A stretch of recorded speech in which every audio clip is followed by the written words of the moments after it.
Today we will study position vector and displacement vector. आज हम लोग स्थिति सदिश और विस्थापन सदिश के बारे में पढ़ेंगे। तो पोजीशन को ज्ञात करने के लिए सोचो पहले कि जैसे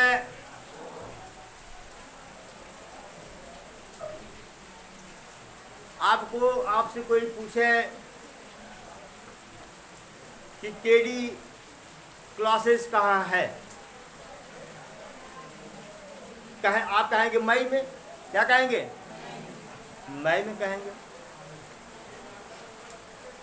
और मई कहाँ देंगे? वहाँ नहर कह देंगे कि नहर के पास। फिर नहर तक तो आदमी देखा है पहुँच जाता है, फिर वहाँ से पूछता है, कहता नहर पकड़ के पूरब जाओ 100 मीटर, इसके बाद लेफ्ट टर्न मार दो, वहीं एकदम इस केडी क्लॉसेज वहीं दिख रहा है ना।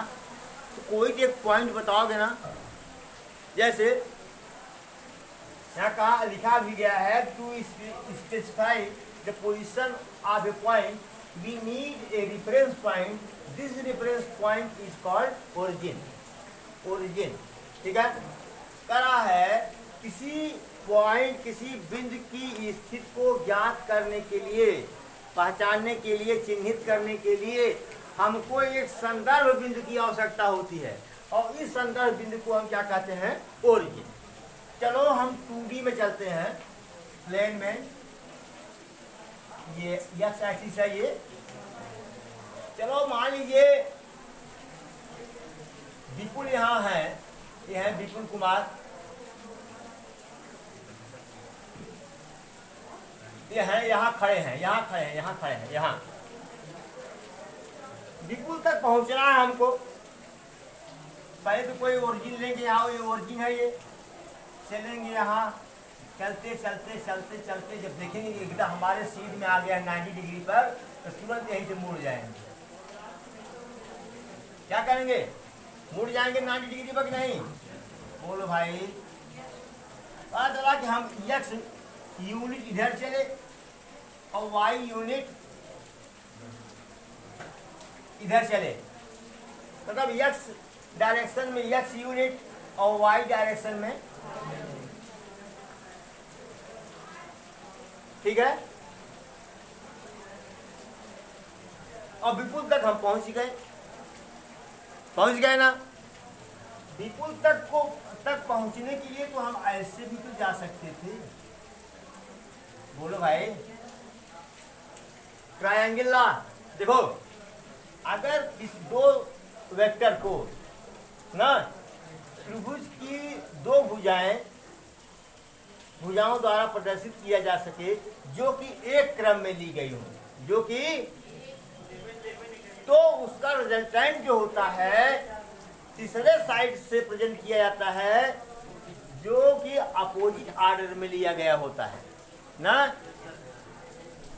अब ये क्या हो गया? रिजल्टेंट। और वैसे भी बताओ हमको, इसी को हम कहते हैं पोजीशन वेक्टर। क्या कहते हैं इसी को? वो से यहाँ तक ये पहुंच गए, इसको क्या कहेंगे हम? Position vector. ये क्या बताएगा पोजीशन वेक्टर? जरा बताओ हमको, ये क्या बताएगा? एक्स डायरेक्शन में हम एक्स यूनिट गए, वाई डायरेक्शन में हम वाई यूनिट गए, तो क्या बताएगा ये?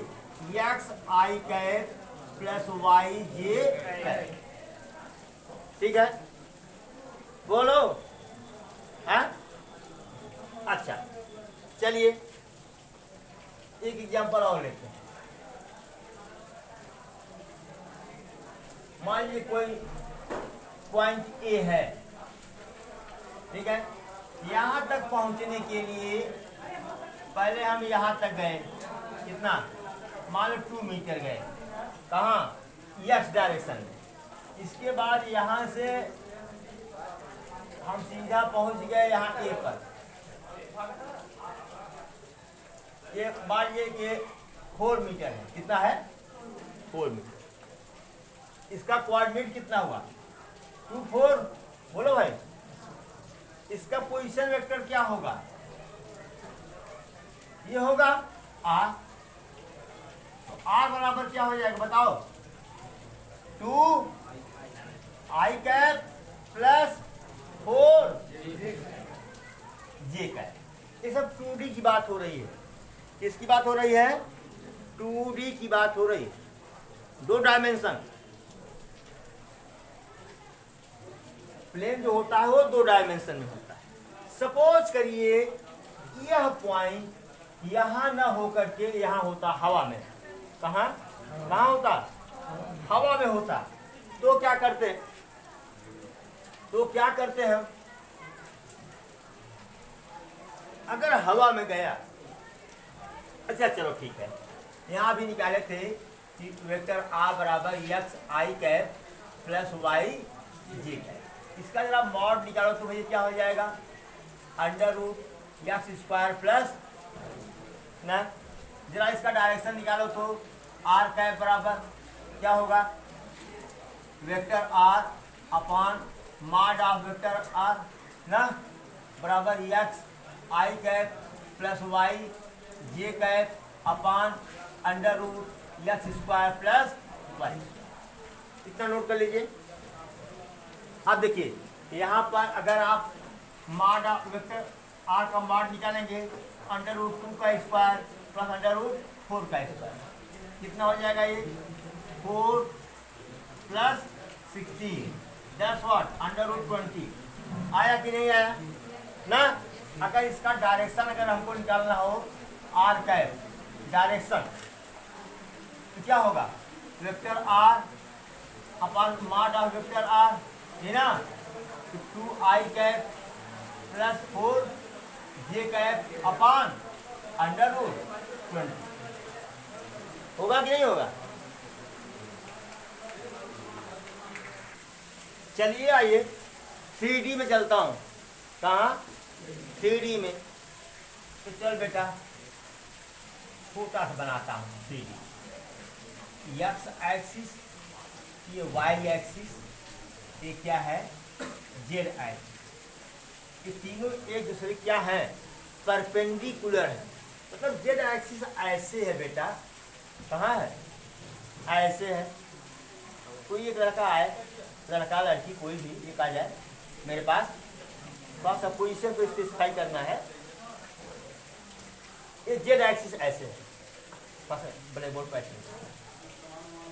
जैसे मान लीजिए कि यह एक पॉइंट है, ऐसे दिखाओ, यहाँ यहाँ यहाँ लो, यहाँ यहाँ, अरे यहाँ करो, अरे ऐसे कर दो ना यार, ऐसे करो ना, ऐसे करो, ऐसे करो, और थोड़ा सा करो इधर यार,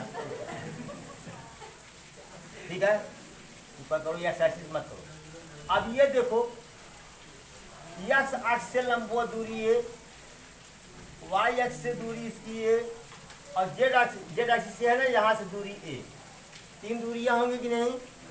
x along x axis, along y axis, along, मतलब अगर कोई पॉइंट हमको हवा में लेना है, कहाँ लेना है? तो हवा में पॉइंट खींच रहा हो, दिख रहा है क्या? पॉइंट तो हमको यही बनाना पड़ेगा, बोलो भाई ए। तो point A is not in plane, in x y plane, not in x y plane, okay. It is in space या एयर कह लो। कहाँ है ये हवा में है। कहाँ है ये? हवा में। अगर इसकी एक्स एक्सिस से दूरी, एक्स एक्सिस के एलॉन्ग दूरी एक्स, वाई एक्सिस के एलॉन्ग दूरी वाई, जेड एक्सिस के एलॉन्ग दूरी क्या है? जेड है। इसका पोजीशन वेक्टर क्या हो जाएगा बेटा? वेक्टर आर बराबर क्या हो जाएगा? X i cap plus y j cap plus Z. फिर उसी तरह से इसका मॉडुलस क्या हो जाएगा बेटा? Under root x square plus y square plus z square. Direction इसका क्या हो जाएगा बेटा? Vector r upon mod of vector r बराबर क्या हो जाएगा? X i cap plus y j cap plus z k cap upon under root x square plus y square plus z का स्क्वायर। ओके हुआ है? अच्छा चलो, ये तो हो गया 3D में। किसमें? 3 डायमेंशन में हुआ ये। ठीक है, अब बात आती है डिस्प्लेसमेंट वेक्टर की। किसकी? डिस्प्लेसमेंट वेक्टर की। मिटाऊं इसको? चलिए, कमान डिस्प्लेसमेंट वेक्टर। अरे नाम ले लिया, यही तो गड़बड़ किया। चलो भाई, कोई बात नहीं, सब मामला फिट करते हैं 2D में। इसमें 2D में देखो बेटा, वेक्टर का यूज हर जगह होने वाला है। वह भी ये पोजीशन वेक्टर का। अरे बाबर बाप, फिजिक्स अधूरी हो जाएगी बहनी सुंदर बिटिया, फिजिक्स अधूरी हो जाएगी। इसीलिए इसको इतना ध्यान से पढ़ा रहा हूँ और इस पर कुछ न्यूमेरिकल भी लगवाऊंगा, भले आज न हो पाए तो क्या चाहिए। मान लीजिए एक पॉइंट ए है, x1 y1। ओके ओके, एक पॉइंट बी है x2 y। इसका पोजीशन वेक्टर, अरे क्या कहूं, इसका पोजीशन वेक्टर है ये क्या? r1। क्या? r1। इसका पोजीशन वेक्टर है क्या? r2। क्या है? r2। अब बताओ, अब यहां तुम लोग सोचोगे कि हेड से हेड सर मिलाए हैं, हेड से है सॉरी टेल से टेल मिलाए हैं और ताल से ताल बजाए हैं, इसीलिए पैरेललोग्राम ला तो जरूर लगाएंगे। मैं इतना बेवकूफ नहीं हूँ, मुझे उसकी कोई जरूरत नहीं है। अच्छा बताओ, अगर हेड को हेड से मिला दिया, हेड को हेड से मिलाते हुए ऐसा एक वेक्टर बना दिया, इस वेक्टर को क्या कहेंगे? Displacement vector. क्या कहेंगे? डिस्प्लेसमेंट वेक्टर कहेंगे। विस्थापन सदिश,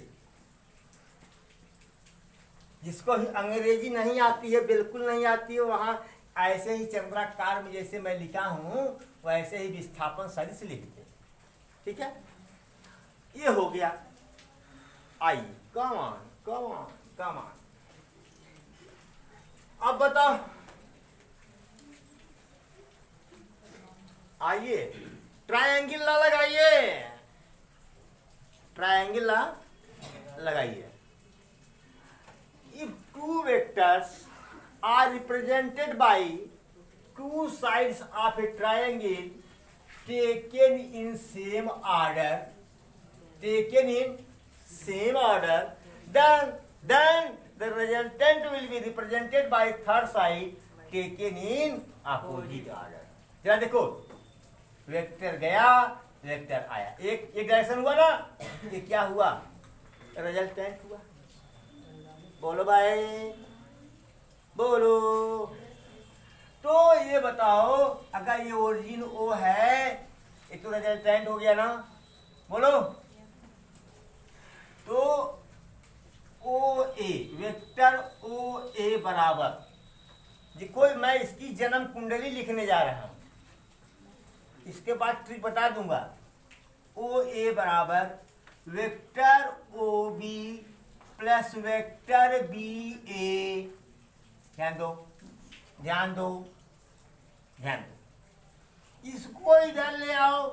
OA vector OA minus vector OB is equal to vector BA, और vector BA is equal to OA minus OB। ध्यान दो, जब डिस्प्लेसमेंट वेक्टर BA निकालना हो, इधर देखो, पहले BA निकालना हो तो OA माइनस OB, ओ ए माइनस, समझा? जैसे सपोज करो मान लो ये ओरिजिन है, क्या है ये पी है, ये क्यू है, ठीक है, ये क्यू है, ये पी है, ठीक है, ये है लो लो। अगर ऐसे हमको करना पड़ा क्या, क्यू पी ये डिस्प्लेसमेंट वेक्टर है, तो क्या हो जाएगा O P minus O Q. समझ आ रहा है? समझ में आ रहा है?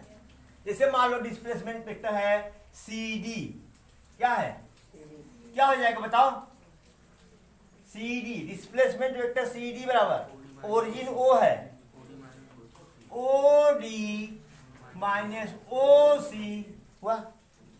इसे मान लो ओरिजिन ओ है और डिस्प्लेसमेंट वेक्टर है एन एम, एन एम है, मान लो क्या हो जाएगा बताओ, O M minus O N. समझा? यहां देखो एक डिस्प्लेसमेंट वेक्टर बी ए बराबर क्या हो गया बेटा, बी ए बराबर vector r one minus vector r two हुआ। अब देखो आर वन क्या है, एक्स वन आई कैप, बोलो भाई, x one i cap plus y one j cap, यही प्रॉब्लम। चलो minus x two i cap plus y two j cap, solve करो इसको, तो x one minus x two i cap plus y one minus y one minus y two j cap. समझ में आया? चलो एक डिस्प्लेसमेंट वेक्टर बी ए आ गया, क्या आ गया, बी ए। इसका जरा मैग्नीट्यूड निकालो बेटा, तो बी ए का मैग्नीट्यूड कहोगे अंडर रूट इसका स्क्वायर धन इसका square, x one minus x two का whole square plus y one minus y two का होल स्क्वायर करोगे। कहोगे रे सर क्या बहका दिए, ये तो डिस्टेंस फार्मूला है, कक्षा 10 में पढ़े थे हम लोग। दुनिया भर का तामा झामा दुनिया भर की ये सब कर रहे हैं, क्या जरूरत थी? हड़काओगे हमको, मुझको मत हड़काओ, ने खुद हड़क जाओगे। चलो क्या बनी कुछ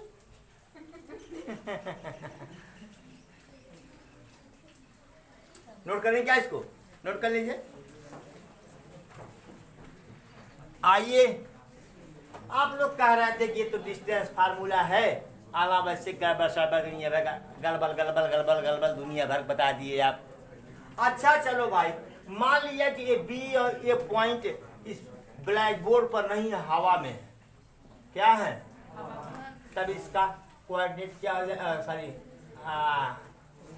ये हो जाएगा x one y one z one, इसका क्या हो जाएगा x two y two z two. बोलो भाई होगा कि नहीं? अब बाकी काम ओ ए बराबर ये सब जो आप किया कि भाई देखो एक ट्रायंगल ला यहाँ से लग रहा है, तो ओ ए बराबर ये वेलेंटाइंट हो गया, तो ओ ए बराबर ओ बी प्लस बी ए ना, या ओ ए माइनस ओ बी बराबर बी ए, सब किया आप ना, है? केवल ये वाली लाइन बदल जाए, ये वाली लाइन।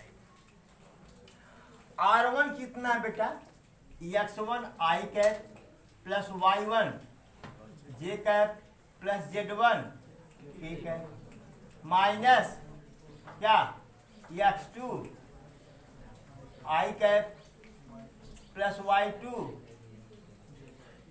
जे कैप प्लस z2 के।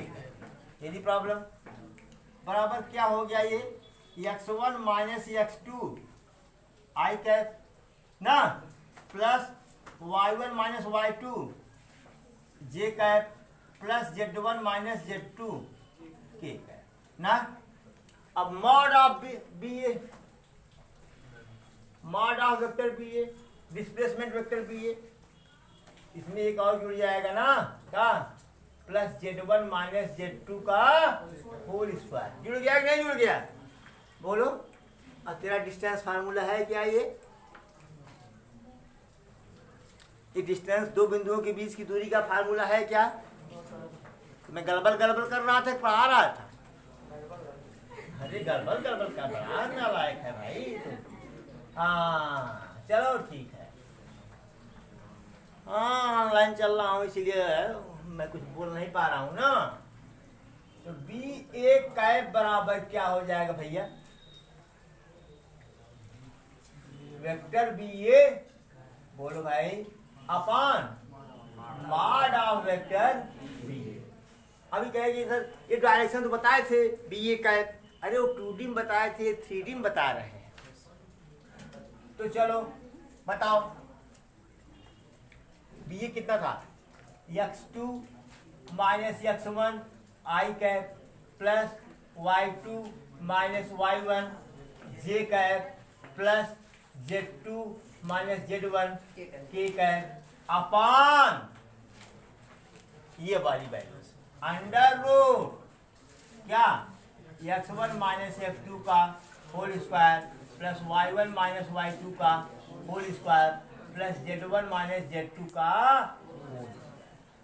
ठीक है, डायरेक्ट फार्मूला लगाऊंगा न्यूमेरिकल में, नोट कर लीजिए इसको।